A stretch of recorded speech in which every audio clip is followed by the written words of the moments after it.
ಇನ್ನು ಪ್ರಯಾಗ್ರಾಜ್ನಲ್ಲಿ ನಡೀತಾ ಇರುವಂತಹ ಮಹಾಕುಂಭಮೇಳದಲ್ಲಿ ನಿನ್ನೆ ಆದಂತಹ ದುರಂತದಲ್ಲಿ 30 ಜನ ಮೃತಪಟ್ಟಿದ್ದಾರೆ. ಅದರಲ್ಲಿ ಬೆಳಗಾವಿಯ 4 ಮಂದಿ ಇದ್ದಾರೆ. ಬೆಳಗಾವಿಯ 4 ಕುಂಭಮೇಳದಲ್ಲಿ ಮೃತಪಟ್ಟಿದ್ದು ದೆಹಲಿ ತಲುಪಿದೆ. ಈಗ ಬೆಳಗಾವಿಯ 4 ಮೃತದೇಹ. ಜ್ಯೋತಿ, ಮೇಘ ಇಬ್ರು ಅಮ್ಮ ಮಗಳು, ಮಹಾದೇವಿ ಮತ್ತು ಅರುಣ್ ಕೋಪರ್ಡೆ ಒಟ್ಟು 4 ಜನ ಬೆಳಗಾವಿಯವರು ಮೃತಪಟ್ಟಿದ್ದಾರೆ. ಮಧ್ಯಾಹ್ನ 3 ಗಂಟೆಗೆ ದೆಹಲಿಯಿಂದ ಹೊರಡುತ್ತೆ ವಿಮಾನ. ಸಂಜೆ 5:30ಕ್ಕೆ ಮೃತದೇಹಗಳು ಬೆಳಗಾವಿಗೆ ಬರುತ್ತೆ. 3 ನೋಡಲ್ ಅಧಿಕಾರಿಗಳು ದೆಹಲಿಗೆ ತೆರಳಿದ್ದಾರೆ. ಕುಂಭಮೇಳದಲ್ಲಿ ಆದಂತಹ ಮಹಾ ದುರಂತ. ಈ ದುರಂತದಲ್ಲಿ 30 ಜನ ಬಲಿಯಾಗಿದ್ದಾರೆ. 60ಕ್ಕೂ ಹೆಚ್ಚು ಜನ ಗಂಭೀರವಾಗಿ ಗಾಯಗೊಂಡಿದ್ದಾರೆ.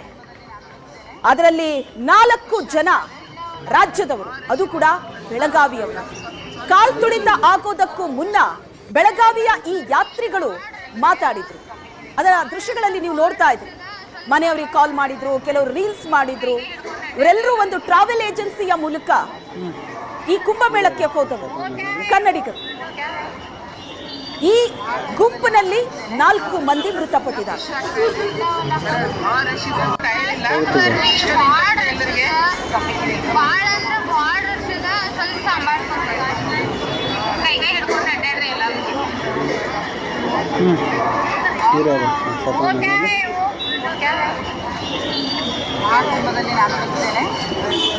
ಖುಷಿ ಆಗ್ತಾ ಇದೆ.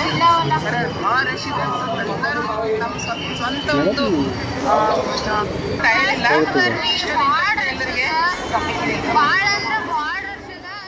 ಈ ಬಗ್ಗೆ ಮಾಹಿತಿಯನ್ನ ಕೊಡ್ತಾರೆ ನಮ್ಮ ಬೆಳಗಾವಿಯ ಪ್ರತಿನಿಧಿ ಅನಿಲ್. ಇದೀಗ ನಮ್ಮ ಜೊತೆ ಸಂಪರ್ಕದಲ್ಲಿದ್ದಾರೆ. ಅನಿಲ್, ನಿನ್ನೆಯ ಮಹಾಕುಂಭಮೇಳದಲ್ಲಾದಂತಹ ಕಾಲ್ತುಳಿತ, ಆ ಕಾಲ್ತುಳಿತದಲ್ಲಿ 4 ಬೆಳಗಾವಿಯವರು ಕೂಡ ಬಲಿಯಾದಂಥದ್ದು. ಸೊ ಅವರ ಮೃತದೇಹ ಈಗ ದೆಹಲಿ ತಲುಪಿದೆ. ದೆಹಲಿಯಿಂದ ಬೆಳಗಾವಿಗೆ ಎಷ್ಟೊತ್ತಿಗೆ ಬರುತ್ತೆ, ಏನ್ ಮಾಹಿತಿ ಇದೆ? ಜೊತೆಗೆ ಮೃತಪಟ್ಟಂತಹ ಕುಟುಂಬಸ್ಥರ ಪರಿಸ್ಥಿತಿ ಈಗ ಹೇಗಿದೆ, ಏನ್ ಹೇಳ್ತಿದ್ದಾರೆ ಅವರು?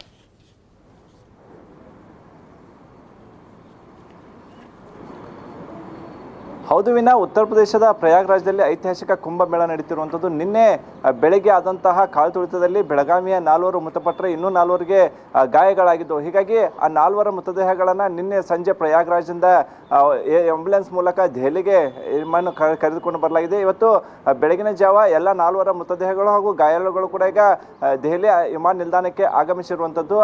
ಇಲ್ಲಿಂದ ಬೆಳಗಾವಿಯಿಂದ ಕೂಡ 3 ನೋಡಲ್ ಅಧಿಕಾರಿಗಳು ಕೂಡ ಈಗ ರವಾನೆ ಮಾಡಲಾಗಿದೆ. ಹೀಗಾಗಿ ಆ ಮೃತದೇಹಗಳನ್ನು ರಿಸೀವ್ ಮಾಡ್ಕೊಂಡಂತಹ ನೋಡಲ್ ಅಧಿಕಾರಿಗಳು ಇವತ್ತು ಸಂಜೆ 3:30 ಸುಮಾರಿಗೆ ವಿಮಾನದ ಮೂಲಕ ಬೆಳಗಾವಿಗೆ ಕರೆತರೋಕೆ ಎಲ್ಲ ರೀತಿಯ ಸಿದ್ಧತೆಗಳನ್ನು ಮಾಡಿಕೊಳ್ತಿರುವಂಥದ್ದು. ಮತ್ತೊಂದೆಡೆ ಬೆಳಗಾವಿಯ ವಡಗಾವಿಯಲ್ಲಿರ್ತಕ್ಕಂತಹ ಜ್ಯೋತಿ ಹತ್ತರ್ವಾಟ್ ಹಾಗೂ ಮೇಘಾ ಹತ್ತರ್ವಾಟ್ ಇಬ್ಬರು ಕೂಡ ಏನು ತಾಯಿ ಮಗಳು ಅವರು ಕೂಡ ಮೃತಪಟ್ಟಿರುವಂಥದ್ದು. ಮತ್ತೊಂದೆಡೆ ಶಿವಾಜಿನಗರದ ಮಹಾದೇವಿ ಬಾವನೂರ್ ಅನ್ನುವಂತಹ ಮಹಿಳೆ ಕೂಡ ಮೃತಪಟ್ಟಿರುವಂಥದ್ದು.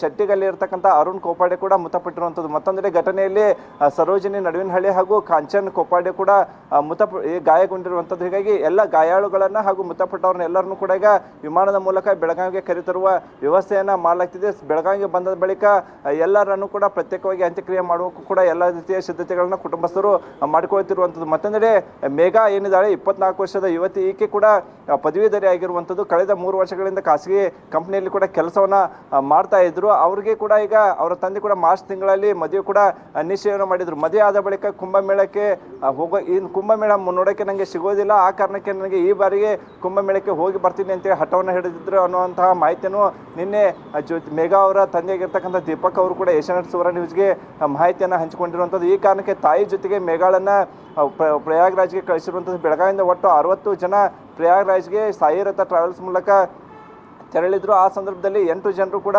ಪ್ರತ್ಯೇಕವಾಗಿ ಉಳಿದ ಹಿನ್ನೆಲೆಯಲ್ಲಿ ಅವರ ಬಗ್ಗೆ ಕಾಲ್ತುಳಿತಕ್ಕೆ ಒಳಗಾಗಿದ್ದರು. ಅದರಲ್ಲಿ 4 ಸತ್ತಿರುವಂಥದ್ದು, ಇನ್ನುಳಿದ 4 ಗಾಯಗಳಾಗಿರುವಂಥದ್ದು. ಉಳಿದಿರ್ತಕ್ಕಂತಹ ಈಗ 50ಕ್ಕೂ ಅಧಿಕ ಜನರು ಕೂಡ ಟ್ರಾವೆಲ್ಸ್ ಮೂಲಕ ಈಗ ಬೆಳಗಾವಿಗೆ ಮರಳುತ್ತಿರುವಂಥದ್ದು. ಅವರು ಕೂಡ ನಾವು ಸುರಕ್ಷಿತವಾಗಿದ್ದೀವಿ ಅಂತೇಳಿ ವಿಡಿಯೋ ಮೂಲಕ ಇಲ್ಲಿರ್ತಕ್ಕಂಥ ಕುಟುಂಬಸ್ಥರಿಗೂ ಕೂಡ ಮಾಹಿತಿಯನ್ನು ಹಂಚಿಕೊಂಡಿರುವಂಥದ್ದು ವಿಡಿಯೋ ಬಿಡುಗಡೆ ಮಾಡುವ ಮೂಲಕ. ಹೀಗಾಗಿ ಇವತ್ತು ಆ ಕುಟುಂಬಸ್ಥರ ಆಕ್ರಂದನ ಕೂಡ ಮುಗಿಲು ಮುಟ್ಟಿರುವಂಥದ್ದು. ಯಾಕಂತಂದರೆ ಮಹಾಕುಂಭಮೇಳದಲ್ಲಿ ಹೋಗಿ ಈ ಒಂದು ದುರಂತ ಆಗಿರುವಂಥದ್ದು ಸಾಕಷ್ಟು ಏನು ಅವರ ಆಕ್ರಂದನ ಕೂಡ ಮುಗಿಲು ಮುಟ್ಟಿರುವಂಥದ್ದು. ಇವತ್ತು ಸಂಜೆ ಎಲ್ಲ ಮೃತದೇಹಗಳು ಬೆಳಗಾವಿ ಸಾಂಬ್ರಾ ವಿಮಾನ ನಿಲ್ದಾಣಕ್ಕೆ ಬರಲಿವೆ ಅಂತೇಳಿ ಜಿಲ್ಲಾಡಳಿತ ಕೂಡ ಮಾಹಿತಿ ನೀಡಿರುವಂಥದ್ದು. ವೀಣಾ, ಓಕೆ.